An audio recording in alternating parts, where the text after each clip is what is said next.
अहम खबर अपने नाज़रीन तक पहुंचाएंगे। सुप्रीम कोर्ट में फैजाबाद धरना फैसले के खिलाफ नजरसानी दरखास्तों पर समाअत शुरू हो चुकी है। विफाकी हुकूमत के बाद पीटीआई और इलेक्शन कमीशन का भी केस में फरीक ना बनने का फैसला सामने आया है। तफसीलात क्या हैं, जानेंगे डॉन न्यूज़ के नुमाइंदे हसीब भट्टी से। हसीब भट्टी बताएगा मजीद इस हवाले से।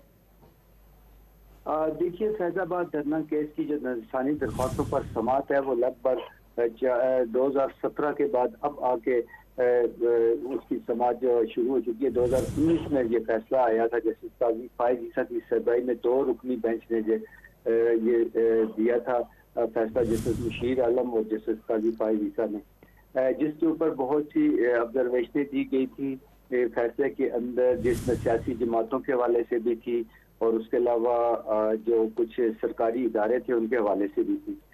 लिहाजा उसमें कुछ लोगों ने जिसमें इलेक्शन कमीशन शामिल है, पेमरा, इंटेलिजेंस ब्यूरो, पीटीआई और इसके अलावा शेख रशीद की जानिब से इल्तवा की दरख्वास्त दी गई, जबकि बाकियों ने नजरसानी में हिस्सा न लेने का फैसला किया है।